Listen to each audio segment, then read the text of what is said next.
Please be seated.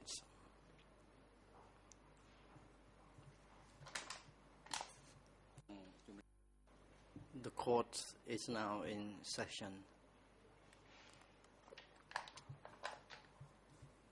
The chamber now gives the floor to counsel for Mr. Kyo Sampon to put further question for Madame Civil Party. President, International Court Prosecutor, you may now proceed.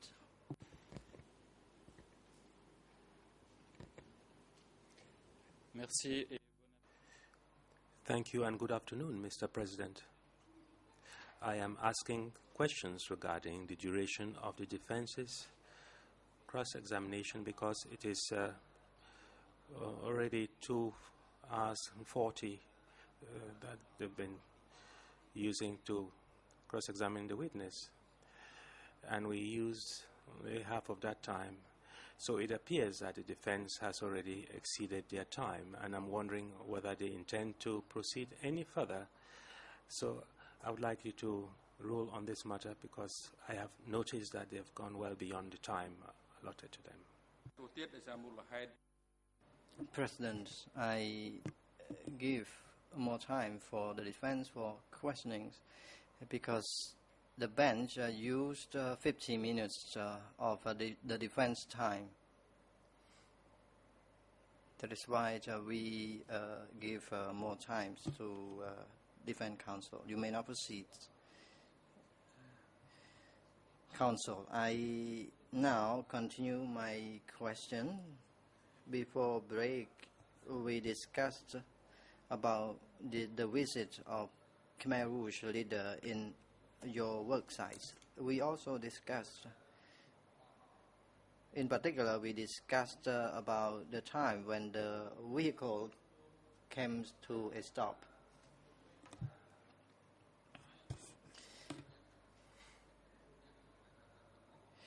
There were 3 or 4 leaders at that time, including Tam Mok. Did they arrive at the same time, or one vehicle came earlier or later? Answer. When I glanced at the vehicle, I saw 2 vehicles at the same time parking at the place. Tam Mok vehicle was behind the other leader's vehicle. After the vehicle stopped, you saw all those people came out of the vehicle at the same time. Is that correct? Answer, yes, that is correct. Counsel, after they came out of the office, where did they head to? They were heading to the north or to the south of the road?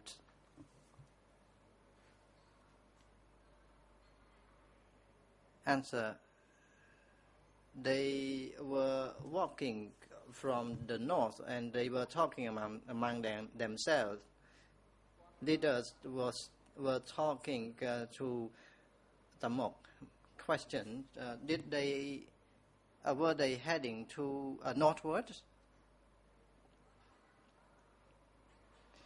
Answer, they were heading westward. They were walking from the north, as I said. They were walking on the right side of the road. And my work site was to the north of the road.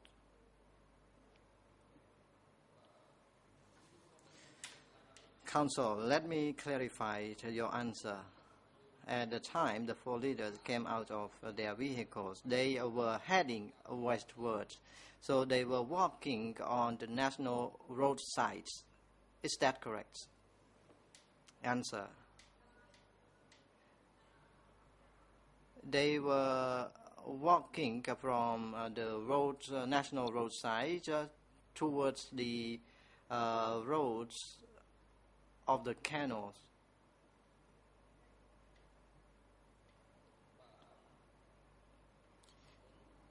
Counsel, Thank you. So they were walking from the national roads and heading to the canal. So where was the canal situated? Answer. So again, they were walking westwards towards the dam. The dam that we built was big, so they were walking from the national roadside to down to that dam.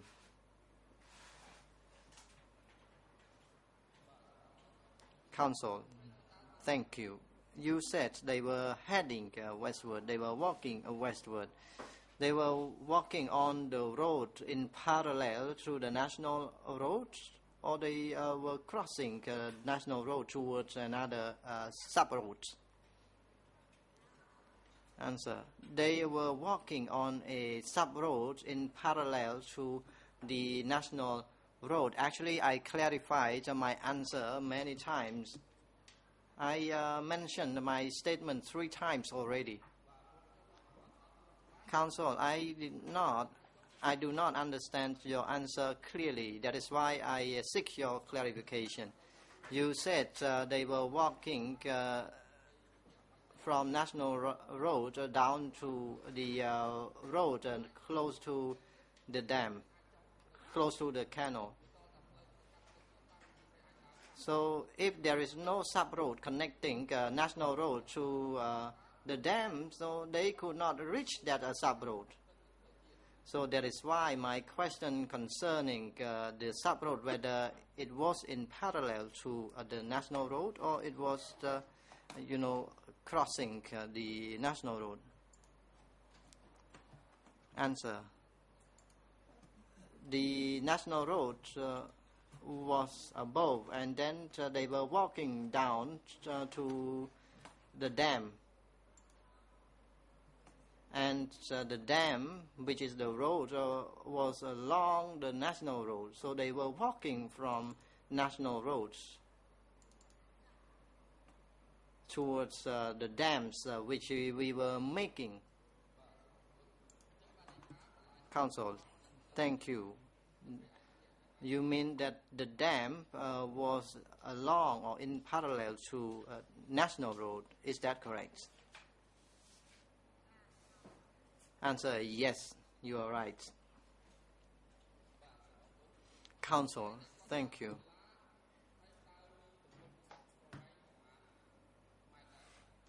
So how far was it from his vehicles towards the dam?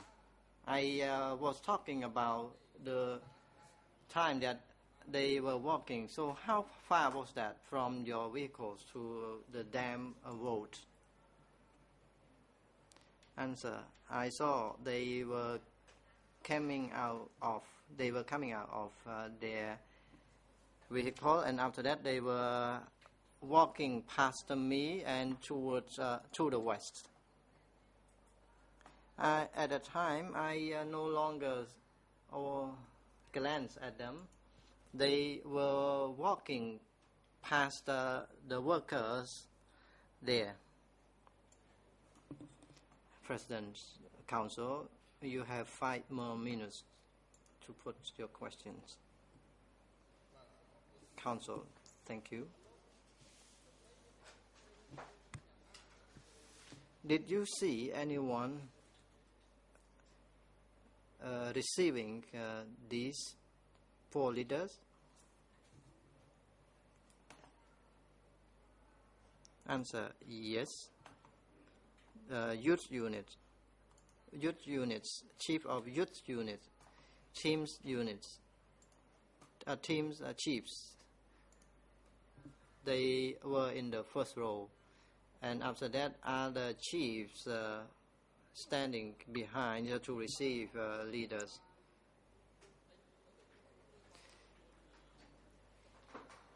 So were those people coming to receive leaders at their vehicle, or were leaders walking toward them?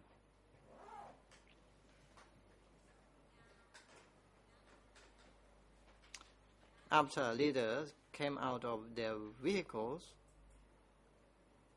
the chiefs of youth units went and approached those leaders. After a while, from the time that leaders came out of the vehicles, chief of youth units approached them. So you said that they came out of the vehicle for a while, and after that you saw chief of youth units went to receive them. So how far was it from the vehicle to the place where chief of youth units standing? It was about from the place where I was sitting to the door over there.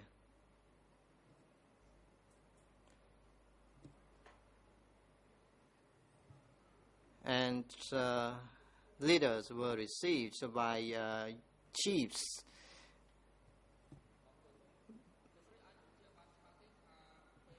Counsel, could you clarify a bit for me? During the time, what were you doing with your co-workers in your units?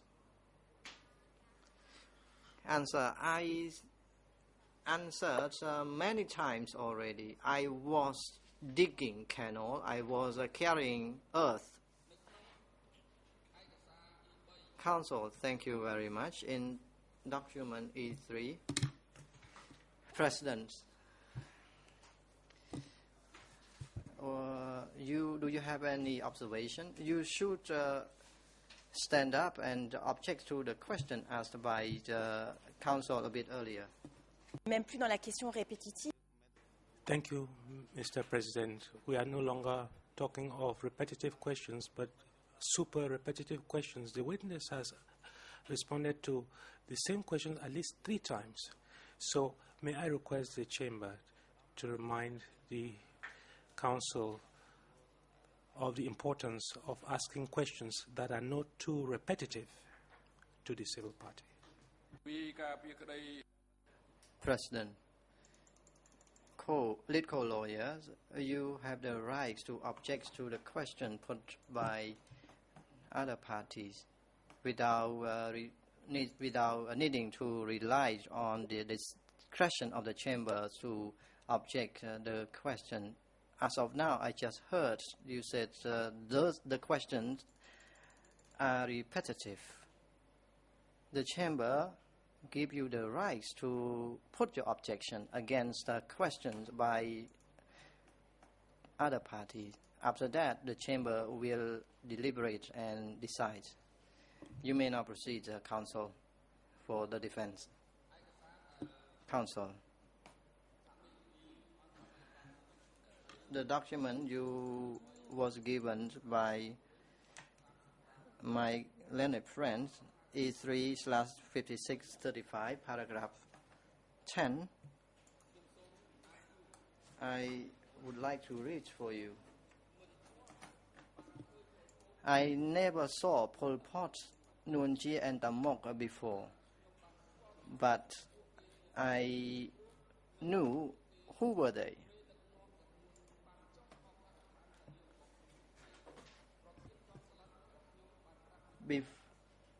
Because the day before, the 4 leaders came to my work site, my mobile team chief told me the 4 leaders were coming to visit the work site and we should work very hard at planting the rice when they visited. In the paragraph, you mentioned about planting the rice, not digging the canal. Could you clarify for me which one is your true answer? Answer, I did not say I was planting the rice. I objected to the statement you just read. I was asked to digging a canal. People working in the village or commune, they were transplanting. They were planting the rice. For me, I was digging a canal. Your commune or your unit chief told you about the visit of the leaders. in Khmer Rouge period, and they used the term for leaders. Did they use the term leaders, or they used the term Angka? So which one of the two did your unit mention, whether Angka or leaders? Answer. My chief of the unit told me that upper echelon, the superior, came to the place to strengthen our stance. President, you run out of time, Mr. Kong Som-on. Madam Chu Kam Lon, on behalf of the civil party, you have the right to present the facts in relation to the facts accused against Mr. Khieu Samphan and Mr. Nuon Chea, and which affects your personal, which affects you. And you can also state about the injuries, physically, mentally, as a result, direct result of the crimes, if you wish to do so.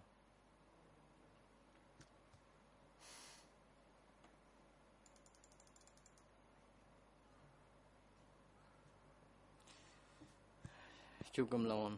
My name is Chu Kam Lon. Thank you, Mr. President, Your Honors, everyone in and around the courtroom.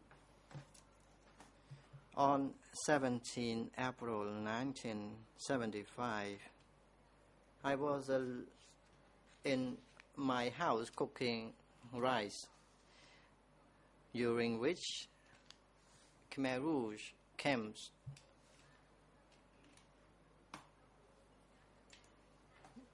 they were in their vehicles, and loudspeakers were broadcast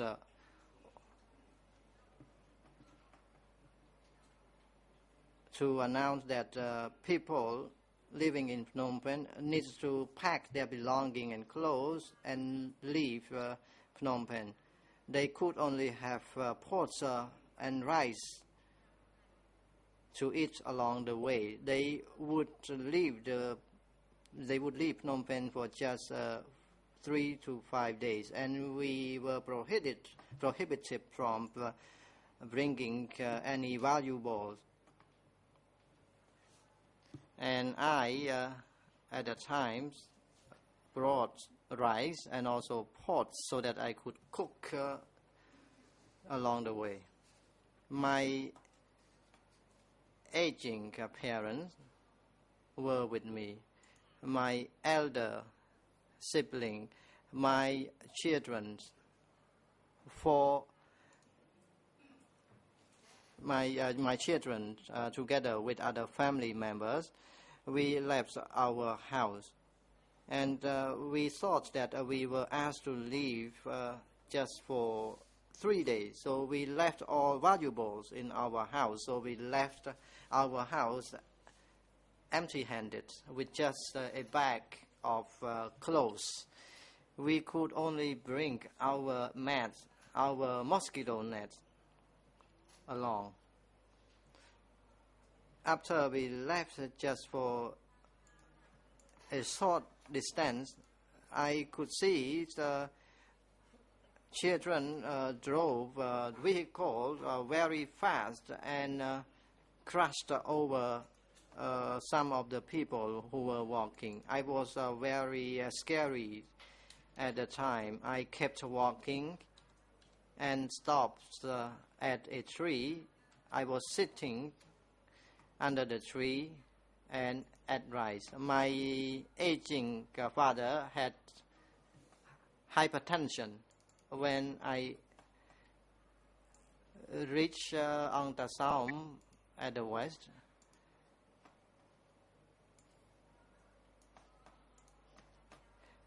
and we ran out of the rice we spent 20 days something to travel to Tramkot. We did not have anything to eat when we reached Tramkot, and we were given maize to eat. And sometimes we could not eat, and we were saddened by the event, and the revolution gave us nothing, and I do not know how did they carry out such a revolution. And after a few days, my husband was tied up and taken to be killed, and I was transferred out of the village, since they saw me whipping almost every day. I was sent to live in the south of the commune office. There, I delivered a son. I was asked, and I was tortured by asking me to do labor. After delivery, my son, for just 27 days, I was asked to go back to harvest in the field. I could not describe my sufferings.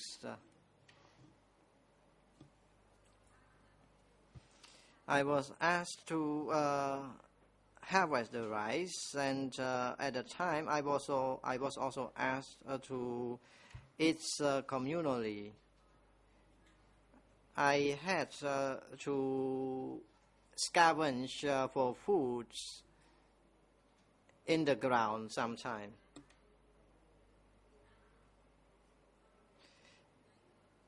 Since I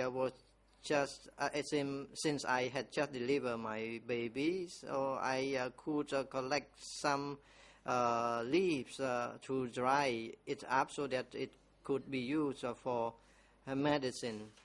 I was also asked to carry fertilizer into the field. It was very difficult for me at the time. During the transplanting seasons, I was sick because I had an infection in my foods, and I could hardly do the transplanting at the time. After that time, after the transplanting season, I had to go to uproot plants. I had to go to clear plants so that we could plant potatoes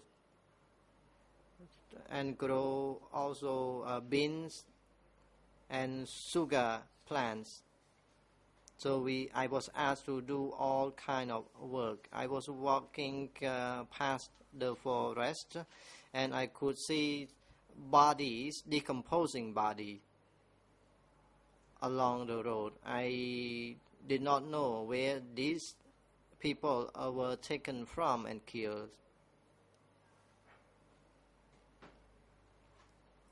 After I was asked to work at the place, I was asked to go to harvest, and after that I needed to dig the canal. So, as I said, I had to do various kinds of work. I did not have any free times for 15 days or for 1 month. So we would be moved to another place to work after we completed work in one certain area. I could not forget this kind of hardship and suffering.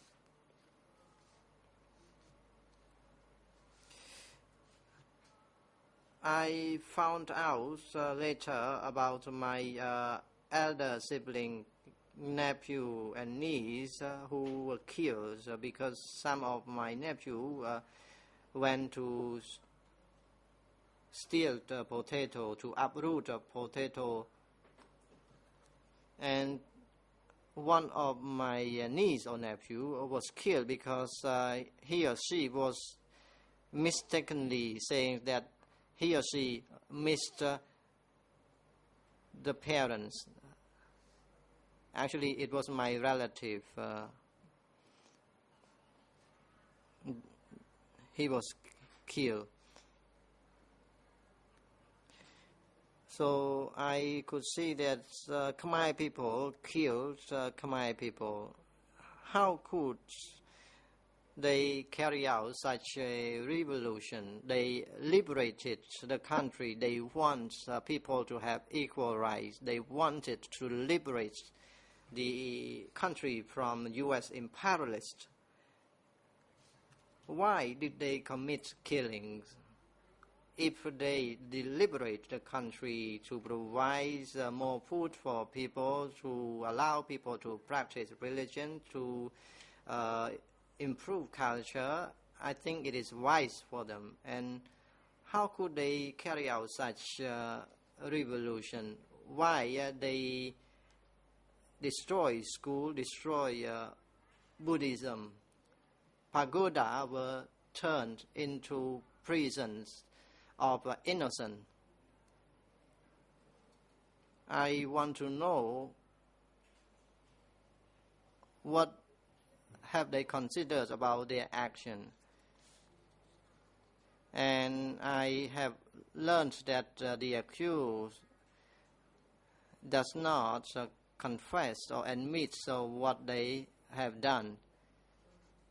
They said that they did not commit the killing. So why did they dare to say that they do not know about the killing? They do not kill people.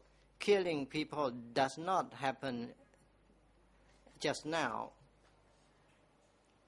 Killing people did not happen just for a short period of time. Rather, people were killed during the period of 3 years, 8 months, and 20 days. And why did they say they do not know about the killings? I would like to put the question through the chambers for the answer. I would like the court to find justice for everyone. I lost my belongings, were destroyed. 3 houses. My 3 houses were destroyed. A small vehicle I had at that time was also gone. I built my family from empty hands, and now I lost everything. Please, I implore the court to find justice and to clarify all my doubts in mind. I thank you very much for your time.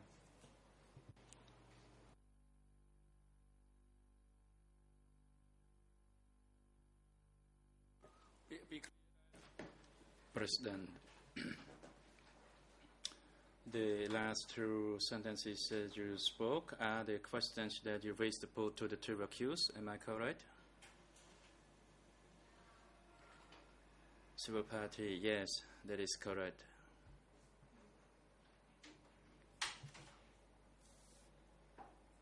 President,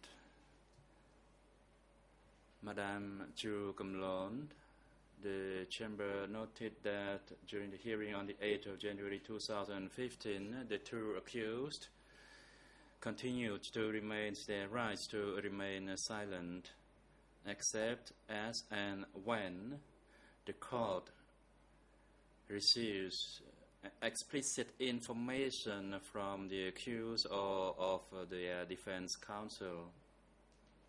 Otherwise, and the accused and the counsels are instructed by the chamber to notify in an effective manner if the accused change their mind and agree to respond to the questions at any time during the proceedings to the questions asked by the chamber and parties. So far, the chamber has not received any change of their position regarding the rights to remain silent by the accused.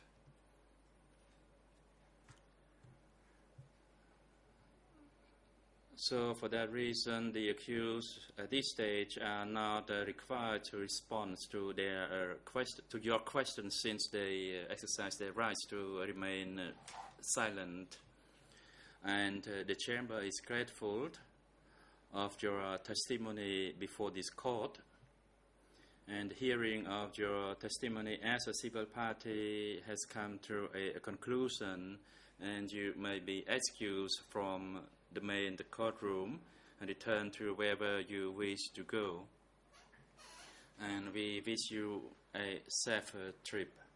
And court officer, in cooperation with the Visu, could you assist in the transportation of the civil party to wherever she wishes to go to?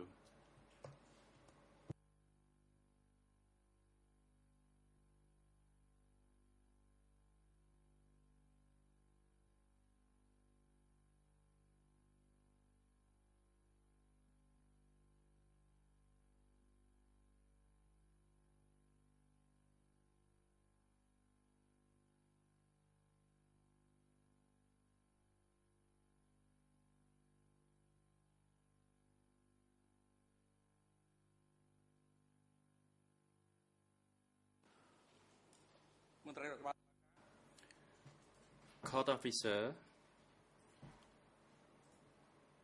could you answer the witness through TCW 954 into the courtroom?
President, reference, is your name Aim Pung?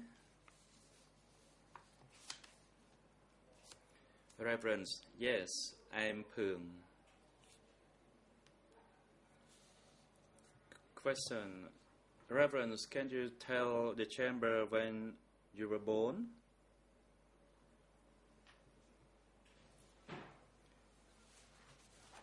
Please observe when there is a red light on the tip of the microphone. That means the microphone is operational and you may proceed so that your voice will go through the proper system for the interpreters in the booth, upstairs.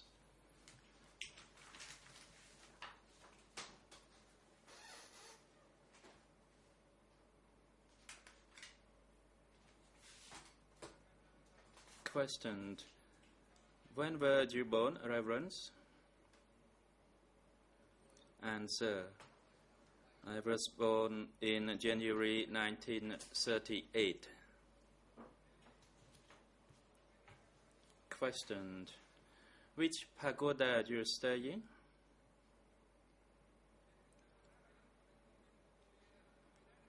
And what kind of position you are holding in that pagoda?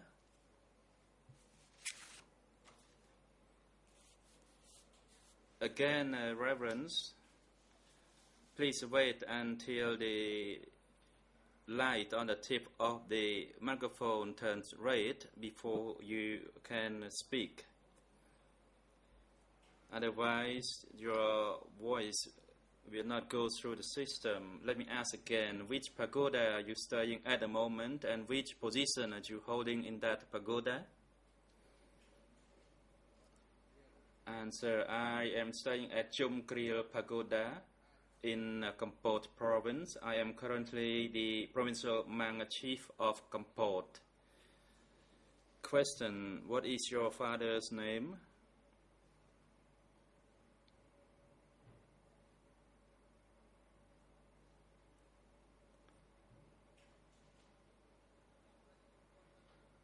Again, Reverence, what is your father's name? Answer, I'm Liang. He passed away.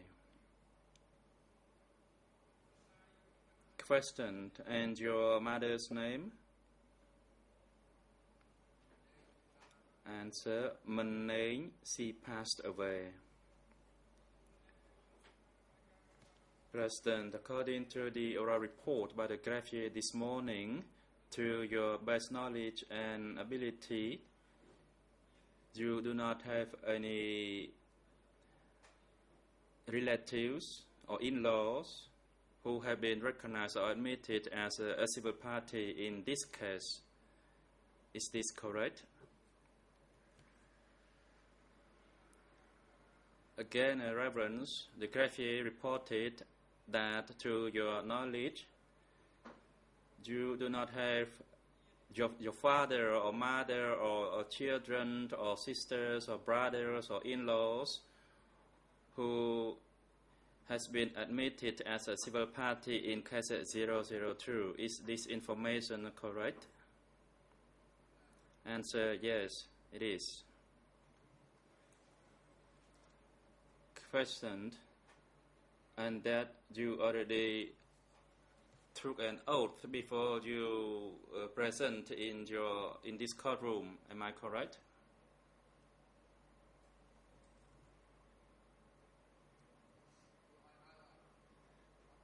Answer, yes, I did. I already took an oath. President, the chamber would like to inform you, Reverence, for your testimony in this courtroom as a witness to testify before this court, you may refuse to respond to any questions that may incriminate you. That is your right against self-incrimination. And as for your obligation as a witness, during the proceedings before this court, you shall respond to any questions put to you by the bench or by any of the parties, except when you consider that your response or comment may incriminate you, as I just stated earlier. And also, as a witness, you must only tell the truth that you have known, have heard, have witnessed, or have remembered, or experienced, or observed personally of any events related to the questions posed to you by the bench or by any of the parties. And question: have you been interviewed by investigators of the Office of the Co-Investigating Judges of these extraordinary chambers in the courts of Cambodia? And if so, how many times and where were you interviewed? Answer: I was interviewed at the Chum Kriel Pagoda.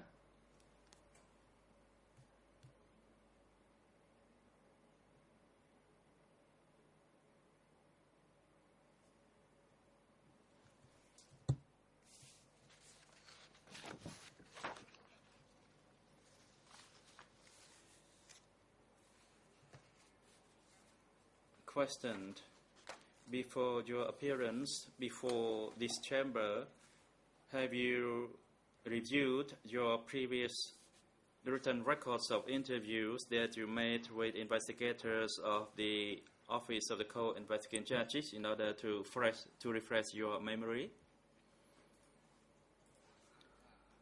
Answer: yes, I have. Questioned: and to your best knowledge, can you tell the court that the written records that you have reviewed to refresh your memory are consistent with your responses that you provided during your interviews with the investigators? Answer: yes, they are consistent.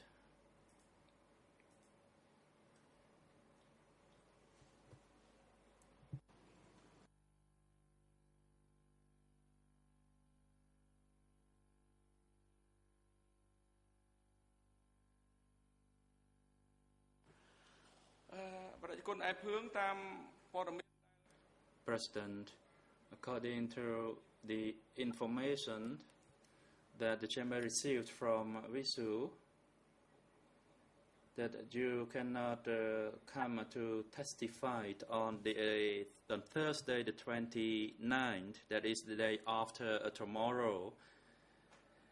Is this information correct, or are you able to attend the hearing on that day? Answer: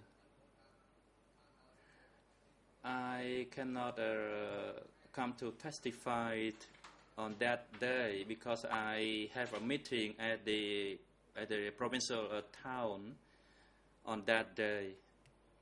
I've been very busy this month. Question: when would be the appropriate time that you're able to come to testify? And based on our schedule, you will be required only to be here for only one day. Can you tell the chamber?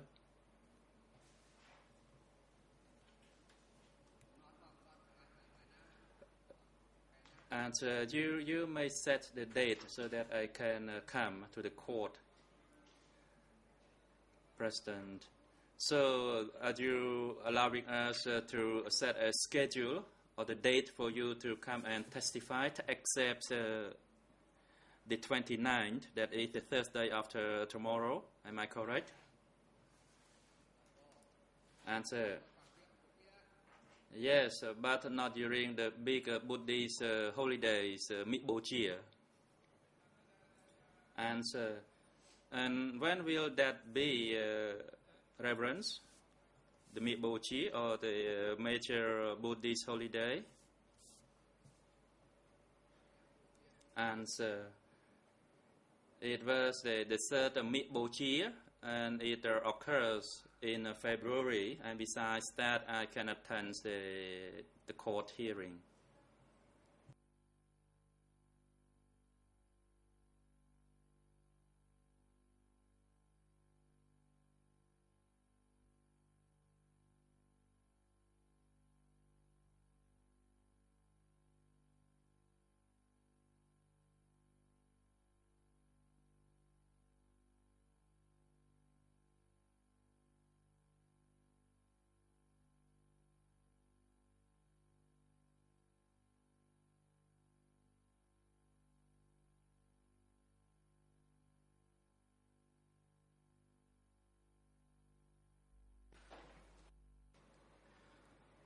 President, due to this